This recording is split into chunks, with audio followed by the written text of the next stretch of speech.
कैसे हो? I hope you all are doing great. So let's continue cost of capital. Okay, so पहले discuss करते हैं हमने लास्ट क्लासेस में क्या कवर कर लिया। सो फर्स्ट हमने क्या कवर किया था? Cost of debt. और केडी के कितने बच्चे हैं? 2 बच्चे हैं। नंबर 1 है रिडीमेबल और दूसरा है इरिडीमेबल।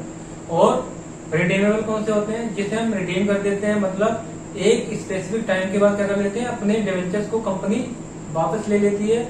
और इरिडीमेबल होते हैं जो कभी भी वापस नहीं लेते डिवेंचर्स। ओके, और डिवेंचर्स किस टाइप से भी इशू कर सकते हैं? 3 टाइप से, लाइक एट पार पर और एट डिस्काउंट और एट प्रीमियम पर। और ये भी बताया था कि इन टेस्ट में से टैक्स को क्यों माइनस करते हैं, नेट ऑफ टैक्स क्यों करते हैं? क्योंकि वहां पर जो इंटरेस्ट है वो क्या रेवेन्यू एक्सपेंस है, और रेवेन्यू एक्सपेंस क्या होता है, वो प्रॉफिट एंड लॉस में ट्रांसफर कर देते हैं और उसका बेनिफिट मिल जाता है हमें टैक्स का, इजंट इट। और उसके बाद ये भी बताया था कि आरबी माइनस एनपी अपॉन में एन क्यों करते हैं? क्योंकि हमें पर ईयर कॉस्ट निकालनी होती है, तो इसीलिए हम क्या करते हैं, पर ईयर की वहां पर कॉस्ट निकालने के लिए क्या करते हैं, एन से डिवाइड करते हैं।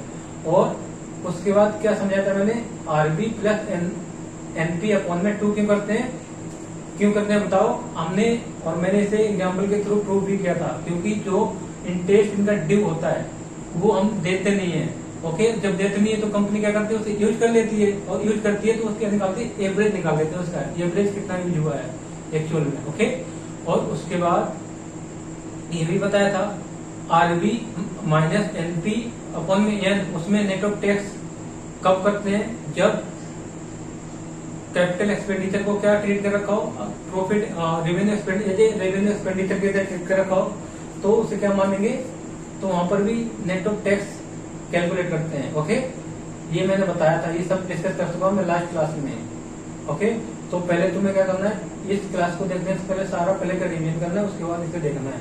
ओके, और क्या है, और इसके बाद बताओ कुछ प्रॉब्लम्स करवाई थी मैंने, और उसके बाद कॉस्ट ऑफ, बताओ कॉस्ट ऑफ कौन सा? Cost of preference share, KP. KP के कितने बच्चे हैं? 2 बच्चे। नंबर 1 रिडीमेबल और दूसरा इरिडीमेबल। और इसमें नेट ऑफ टैक्स क्यों नहीं करते हैं? क्योंकि टैक्स को नेट प्रॉफिट क्या है, आफ्टर टैक्स के बाद जो प्रॉफिट बचता है उसमें से हम क्या करते हैं, डिविडेंड पे करते हैं। ओके, इसलिए इट मीन्स एप्रोप्रिएट प्रॉफिट में से हम क्या करते हैं, एप्रोप्रिएट जो प्रॉफिट होता है उसमें से हम डिविडेंड पे करते हैं, इसलिए हम क्या करते हैं, नेट ऑफ टैक्स नहीं करते हैं, क्योंकि इसमें से ऑलरेडी टैक्स डिडक्ट कर रखा होता है। ओके, और 2 बच्चे कौन से थे? रिडीमेबल था और इरिडीमेबल था। ओके, और आरबी माइनस एनपी अपॉन में एन, इसको क्या हम ट्रीट करते हैं, इसे करते हैं, ये कौन सा एक्सपेंडिचर है? कैपिटल एक्सपेंडिचर होता है। कौन सा एक्सपेंडिचर होता है? ये कैपिटल नेचर का। ओके, और क्या था, हम इसमें नेट ऑफ टैक्स क्यों नहीं करते हैं? डिविडेंड को ये भी मैंने भी समझा दिया, इजंट इट। अब क्या इसमें बचा? कुछ नहीं, और इसके एक एग्जाम्पल भी समझाया था मैंने। अब इसके बाद हम क्या करेंगे, इसके 2 क्वेश्चन कवर करेंगे, उसके बाद नेक्स्ट प्रोसीड करेंगे। ओके, तो देखो क्वेश्चन नंबर 1 देखो, पहले कॉस्ट ऑफ केपी निकालनी है, मतलब cost of preference share calculate कैसे करेंगे? 38066। अरे फोन का मैंने पासवर्ड ही बता दिया तुमने। सो अब देखो क्या है क्वेश्चन, देखो इधर ध्यान से करेगा। If R energy is issuing preferred stock at ₹100 per share. Preferred stock मतलब प्रेफरेंस शेयर, कितने में? 100 पर शेयर है, तो लिख लेते हैं इशू प्राइस कितना है,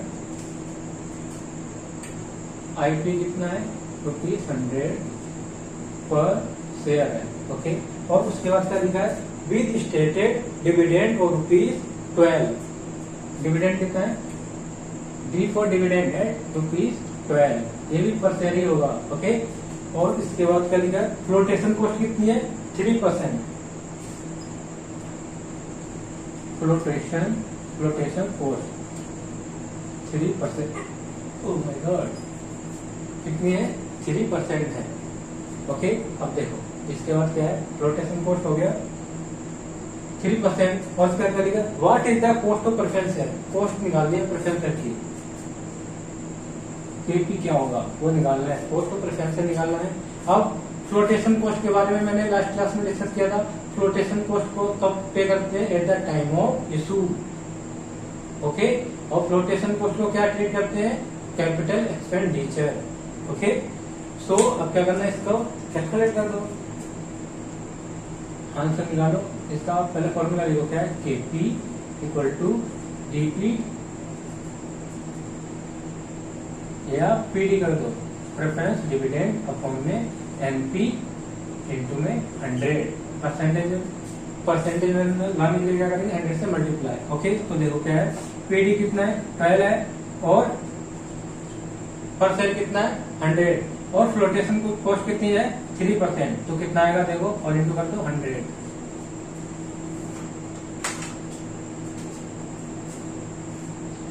अपॉन में 100 में सीधा डायरेक्ट माइनस कर देते हैं, कितना है? 100 माइनस में 3% करोगे तो कितना आएगा? 97, और इंटू में करो 100 तो कितना आएगा? 12 अपॉन में 97 इंटू में 100, तो ये आएगा 12.37%। इसकी कॉस्ट कितनी पड़ी है? 12.37% इसकी कॉस्ट पड़ी है। ओके, तो ऐसे कैलकुलेट करना है, कुछ है नहीं इसमें, सिंपल। ओके, सो क्या करना है, कर लो इसे। वीडियो कॉल करके करोगे तो कर लो जल्दी से।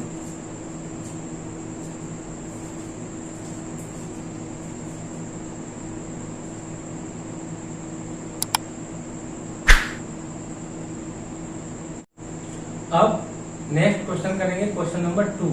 ओके, क्वेश्चन नंबर 2 में क्वेश्चन नंबर 4 है ये।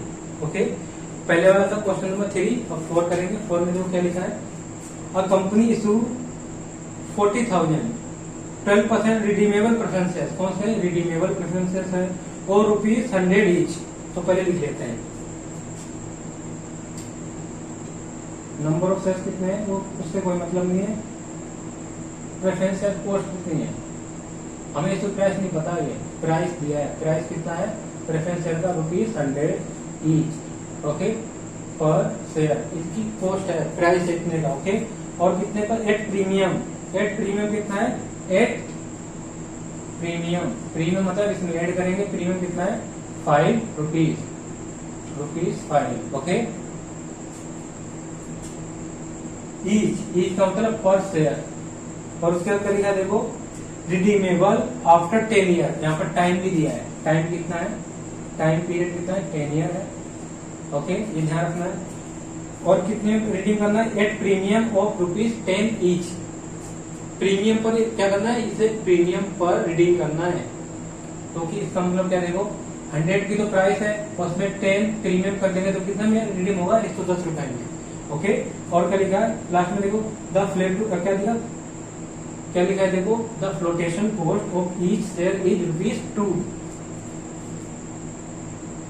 फ्लोटेशन कॉस्ट क्या देखो, फ्लोटेशन कॉस्ट कब क्या करते हैं? डिडक्ट करते हैं at the time of issue of shares. Okay, तो यहाँ पर क्या आ जाएगा? लेस कर दो, क्या? फ्लोटेशन कॉस्ट कितना है? ₹2 लेस करोगे। अब देखो पर शेयर है ये, तो अब क्या निकल के आ जाएगा? NP निकल के आ जाएगा, नेट प्रोफिट। साथ ही साथ हमने इसको इसे कैलकुलेट भी कर दिया। तो देखो पहले इसको इससे प्लस करो, कितना आएगा? 105, उसमें से 2 माइनस करो तो कितना आएगा? 103। तो NP कितना आया? 103। ओके, कैसे आया? शेयर कितने का था? 100 का, उसे प्रीमियम पे इशू किया है, कितने पर? ₹5 प्रीमियम, तो 105। और फ्लोटेशन कॉस्ट कितनी गई है उसकी? बताओ, फ्लोटेशन कॉस्ट कितनी है? ₹2 पर शेयर। तो कितना फ्लोटेशन कॉस्ट को क्या करेंगे? माइनस करेंगे। तो माइनस करोगे तो 105 में से 3 तो कितना जाएगा? 105 में से 2 माइनस करोगे तो 103 आएगा। 103 क्या होगी? NP, नेट प्रोसेस निकल के आ गई ना उसकी। और टर्म भी दे दिया है, और यहाँ पर क्या गिवन है हमारा? रिडीमेबल वैल्यू भी गिवन है। रिडीमेबल वैल्यू कितनी है? 110 रुपए। ओके, तो अब इसे क्या करना है? कैलकुलेट करना है तुम्हें। You are required to calculate cost of preference shares capital ignoring dividend tax. यहाँ पर एकदम कर देना डिविडेंड टैक्स। ओके, तुम्हें सिर्फ कॉस्ट ऑफ प्रेफरेंस शेयर्स निकालने हैं। Computation of cost of preference shares. और केपी इसका फॉर्मूला क्या है, PD plus RB minus NP upon में एन अपॉन में क्या आएगा आरबी प्लस एनपी अपॉन में 2 इंटू में 100। तो कर दो इसे। पीडी कितना है देखो, पीडी 12% रिडीमेबल है। 12% का मतलब 12 किसका, शेयर प्राइस का 12% निकालो। शेयर प्राइस कितना है 100 और इसका 12% कितना आएगा 12 आएगा। तो क्या कर दोगे 12 प्लस क्या आएगा आरबी कितना है देखो, आरबी 110 और एनपी कितना आया था, एनपी आया था 103। 103 माइनस करोगे और डिवाइड कर दो किससे 10 से, और क्या करना है 110 प्लस में 103 अपॉन में 2 इंटू में 100। तो अब क्या आ जाएगा देखो, पहले इसके ऊपर वाले को सोल्व कर लो। 12 प्लस 110 माइनस में 103 डिवाइड बाय 10.7 जीरो अपॉन में कितना आएगा इसका इधर निकालो 110 प्लस में 103 डिवाइड बाय 2 ये आएगा 106.5 इंटू में 100 करोगे तो क्या आएगा परसेंटेज में 12.7 डिवाइड बाय 106.5 इंटू में 100 ये कितना आ गया 11.92%। तो केपी कितना पड़ा, एक्चुअल में कॉस्ट ऑफ प्रेफरेंस शेयर्स पड़ा है 11.92%, 11.92%, ओके 92%। तो वीडियो पॉज करो वैसे लिख लो जल्दी से।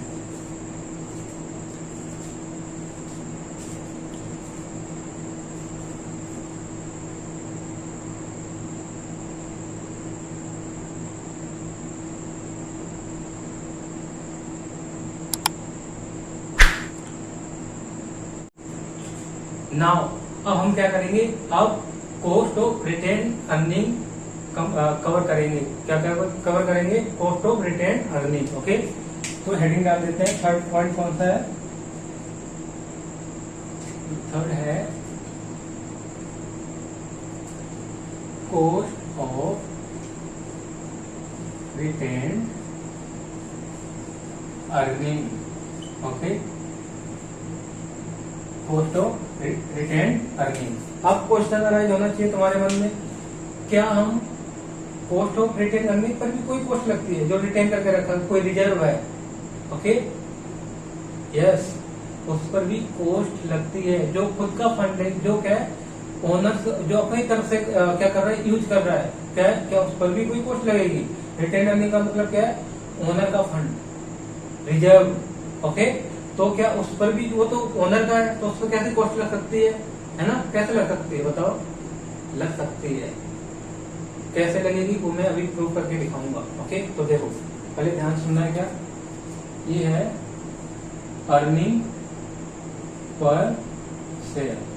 ईपीएस कितना है, अर्निंग पर शेयर है 110 रुपए।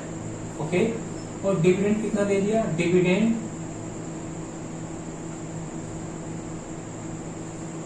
पेड कितना किया है, डिविडेंड पेड किया है 10 रुपए पर शेयर।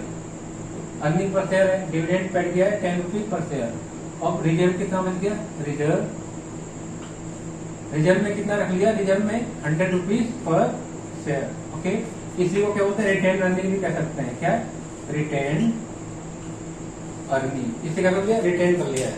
ओके, अब ये देखो अर्निंग पर शेयर किसका है, ये शेयर होल्डर का प्रॉफिट है। अर्निंग कितनी, 1 शेयर पे इतने का प्रॉफिट हो रहा है। ओके, और प्रॉफिट इतने का हो रहा है, और डिविडेंड कितना पेड किया है, 10 ही पे किया, जबकि कितना पे करना चाहिए था, प्रॉफिट कितने का हुआ, 110 का हुआ है, बट पे कितना कर रहे हैं, 10 ही कर रहे हैं। ओके, तो प्रॉफिट है वो किसका है, शेयर होल्डर्स का है। तो शेयर होल्डर को कितना देना चाहिए था, 110 ने देखिए कितना दिया है, 10 दिया है, तो कितना अपने पास रख लिया है 100। तो शेयर होल्डर क्या बोल रहे हैं, कंपनी मुझे क्या, मुझे 60 रुपए दो, मुझे पूरी अर्निंग चाहिए जितनी भी एक शेयर पे हो रही है। ओके, बोले क्यों, तो बोले जो आप अपने पास रिटर्न करके रख रहे हो, अगर नहीं दोगे तो मुझे उस पर भी तुम्हें इंटरेस्ट देना पड़ेगा, उस पर भी मुझे प्रॉफिट देना पड़ेगा, जो भी होगा अर्न करोगे उस पर भी मुझे प्रॉफिट देना पड़ेगा। वो फिर उसका कंपनी बोलती कैसे, देखो फिर समझाता है शेयर होल्डर क्या कि मैं देखो अगर तुम मुझे दे दोगे 100 रुपीज भी तो मैं क्या करूंगा, इसे कहीं और इन्वेस्ट करूंगा। अब कहाँ इन्वेस्ट कर सकता है इसे, इसके दो ऑप्शन हैं, या तो डेब्ट ओके कॉस्ट क्या डिवेंचर से, डिवेंचर क्या कर सकता है, बाय कर सकता है, डिवेंचर से इसको क्या कर सकता है, इंटरेस्ट अर्न कर सकता है, और क्या कर सकता है, शेयर्स बाय करके क्या कर सकता है, अर्न कर सकता है। ओके, तो इसने समझाया, शेयर होल्डर ने बोला अगर तुम मुझे पैसे दे दोगे तो मैं क्या करूंगा, मेरे पास क्या दो ऑप्शन हैं, या तुम्हें क्या डिवेंचर्स बाय कर लूंगा और डिवेंचर्स पे क्या मिलेगा, इंटरेस्ट मिलेगा, और वही अगर हम और डिवेंचर्स में बाय करके क्या कर लेता हूँ, शेयर्स बाय कर लूंगा तो शेयर्स में मुझे क्या मिलेगा, डिविडेंड मिलेगा। तो कंपनी सोचती बात तो सही बोल रहा है क्या कि अगर मैं उसका फंड क्या प्रॉफिट अपने पास रखता हूँ तो उसे देना चाहिए। ओके, तो अब यहाँ पर जो क्या देना चाहिए, तो कंपनी को क्या उस पर भी तो प्रॉफिट देना चाहिए ना, क्योंकि वो क्या अपॉर्चुनिटी कॉस्ट है, क्या अपॉर्चुनिटी कॉस्ट। अगर वो क्या देता है, अगर वो इसे दे देता है तो ये कहीं और से अर्न कर लेगा इन्वेस्ट करके, है ना। तो वही क्या कंपनी खुद क्या करेगी, इन्हें देगी, क्या देगी, अगर डिवेंचर इशू करके बाय करेगा तो ये पूछेगी, कंपनी पूछेगी तुम्हें कितना चाहिए बताओ, ठीक है कितना चाहिए, तो ये क्या बोलेगा, देखो अगर एग्जाम्पल मान लेते हैं क्या 12% चल रहा है डिवेंचर्स। ओके, अगर मैं क्या करता हूँ और डिवेंचर इशू करके मैं अर्निंग करता हूँ, नहीं डिवेंचर्स बाय करता हूँ तो मुझे उसमें इंटरेस्ट कितना मिलेगा, 12% मिलेगा। ओके, और वही अगर मैं शेयर्स बाय करता हूँ तो उसमें क्या मिलेगा, मुझे डिविडेंड मिलेगा। डिविडेंड कितना मिलेगा, 10 रुपए पर शेयर मिलेगा। ओके, फॉर एग्जाम्पल, ठीक है। तो देखो अब अगर मैं डेब्ट करता हूँ तो डेब्ट में क्या है 12%, और इस पे मुझे टैक्स भी पे करना पड़ेगा, क्योंकि अगर डिवेंचर से इनकम होगी तो उस पर क्या पे करना पड़ेगा, टैक्स। तो यहाँ पर क्या कर दो, टैक्स को माइनस कर दो, 1 minus T. Okay, 1 minus T it mean इसे मान लेते हैं 30% टैक्स मान लेते हैं, तो क्या है 0.3। तो अगर मैं डेब्ट क्या कर लेता हूँ, कैलकुलेट काम गया,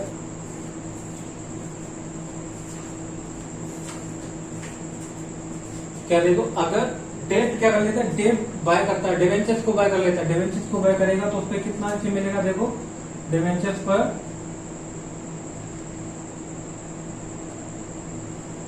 12 इंटू में 0.7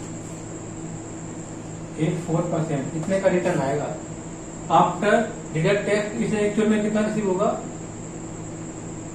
8.4%। वही क्या है, इसका पर शेयर प्राइस भी ले लेते हैं, सपोज कितना है 100 और शेयर है।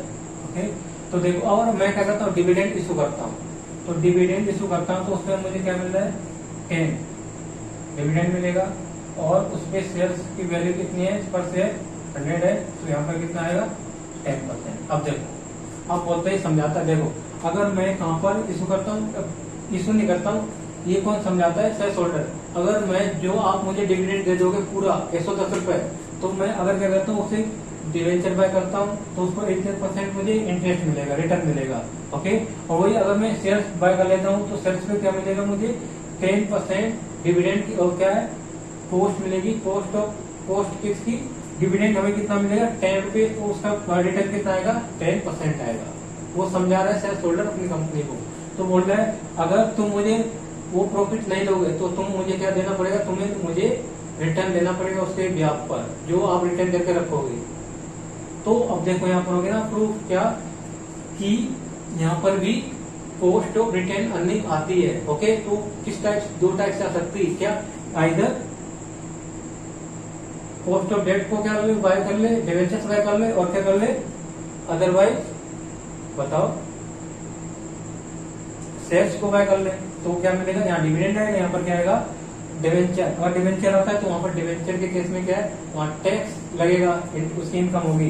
तो ये किसके बराबर हो गया, देखो के आर कम होता है रिटर्न अर्निंग, ये है के आर इक्वल टू के डी। ओके, और यहाँ पर क्या आएगा के आर इक्वल टू के ई। ओके, तो इसका फॉर्मूला भी बन गया। क्या फॉर्मूला बनेगा, देखो फॉर्मूला क्या बनेगा इसका, के आर का यहाँ पर अगर इस यहाँ पर इसको करते हैं के आर, ये क्वेश्चन में मेंशन होगा जब कैलकुलेट, जब क्वेश्चन आएगा उसमें ये दिया होगा कि उसने कौन सा ऑप्शन चूज करना है, कौन सा ऑप्शन चूज किया है, ये डिवेंचर बाय कर रहा है क्या कर रहा है, ओके या सेल्स कर रहा है। तो यहाँ पर अगर के आर ये वाला आता है क्या, अगर डेप्ट लेता है तो उसमें क्या है फॉर्मूला क्या बनेगा, I1 माइनस टी, ओके। और इसमें कौन सा बनेगा, K R equal to T upon में क्या आएगा, K R equal to dividend upon में प्राइस पर सेल, ओके।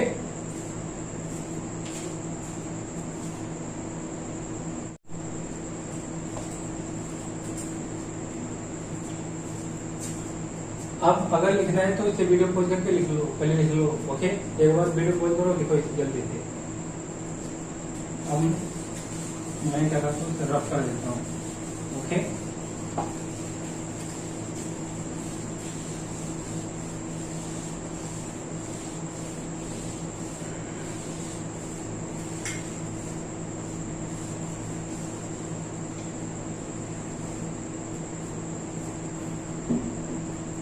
तो इसमें क्या समझ में आया, क्या समझ में आया, देखो अगर 100 रुपए मिल जाते हैं तो क्या, तो शेयर्स होल्डर क्या करेगा, बताओ क्या करेगा, वही मैंने समझाया था ना, क्या करेगा। तो उसके पास दो ऑप्शन होंगे, क्या क्या ऑप्शन होगा, बताओ क्या क्या ऑप्शन होगा। यहाँ पर आएगा टैक्सेबल, ये है टैक्सेबल हो जाएगा। टैक्सेबल मतलब टैक्सेबल कब होगा, जब वो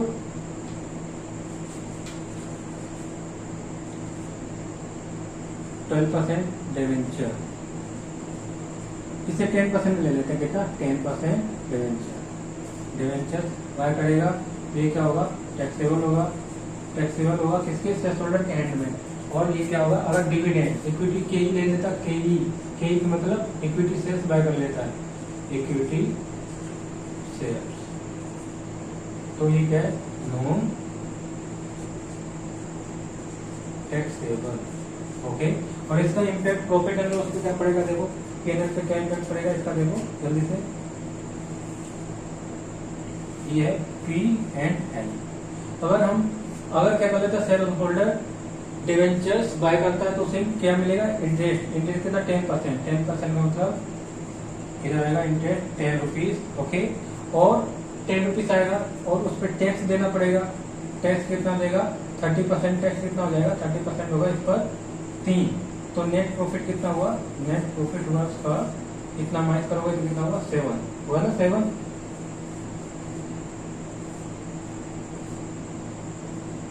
ओके हो गया ना 7। और अब देखो, अब इधर अगर इधर बनाते हैं क्या, P&L अकाउंट, यहाँ पर क्या, यहाँ कुछ आएगा नहीं, डिविडेंड आएगा नहीं, ठीक है, टैक्सेबल ही नहीं है तो क्यों आएगा, तो यहाँ पर क्या है, नील। तो यहाँ पर देखो क्या इम्पैक्ट पड़ रहा है, अगर शेयर होल्डर क्या करता है, डिवेंचर्स बाय करता है तो उस पर टैक्स का इफेक्ट पड़ेगा, ओके। टैक्स पड़ा ना, तो इसको 7 बाय क्या कर दोगे, 100 इंटू में 100 कितना हो गया, 7%। लेकिन उसकी कॉस्ट कितनी, जितना शेयर्स मिला है उसको क्या कर देंगे, इट मीन्स के आर इक्वल टू क्या है, के ई, जो के ई की कॉस्ट है वही के आर की कॉस्ट होगी इसमें, ओके। और इसमें जो के डी की किसी के आर किसके बराबर होगा, के डी के बराबर, इन केस ऑफ, ओके। तो ये था cost of retain earning, okay. So यहाँ पर क्या है, cost of retain earning per भी क्या मिलता है, कॉस्ट ऑफ रिटेन अर्निंग होती है जो उस पर भी कॉस्ट कंपनी को बेयर करनी पड़ती है, ओके। ये मैंने अभी प्रूव किया ना, भूलोगे तुम्हें, बताओ जल्दी से, K R means cost of retain earning, okay. और इसमें एक केस था वो भी ध्यान नहीं आ रहा है। उसमें क्या था, दो ये साइट जो इनकम टैक्स अपील थी और एक कंपनी थी, इनके बीच में क्या, इसी के बीच में क्या हुआ था, डिस्कस हुआ था कि उन्होंने रिटेन अर्निंग को क्या दिखा दिया था। अब उसका पूरा ध्यान नहीं आ रहा, तो हम ऐसे हाफ नॉलेज तो शेयर भी नहीं कर सकता मैं। ओके, सो अब देखेंगे, अगर नेक्स्ट क्लास में अगर दिमाग में आया तो I will share definitely. Okay, so ये था क्या, रिटेन अर्निंग। तो वीडियो पॉज करो और इसे लिख लो जल्दी से।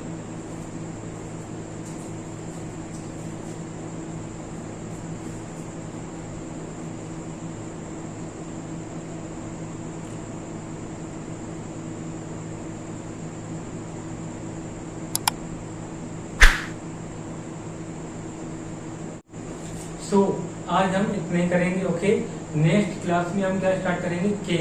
आई नो आज की क्लास थोड़ी छोटी है, लेकिन आपका पता जो लास्ट की 3 क्लासेस में आपका 75% कवर हो चुका है कॉस्ट ऑफ कैपिटल। अब सिर्फ क्या बचा है, कॉस्ट ऑफ के, कॉस्ट ऑफ इक्विटी बचा है, और वो थोड़ा लेंदी है। अब कल से उसे नई क्लास के साथ स्टार्ट करेंगे। Okay, so I think it is enough for today. In next class we will cover new topic of cost of capital. Okay, so if you like this video, do like, share and subscribe. Till then, bye bye and take care.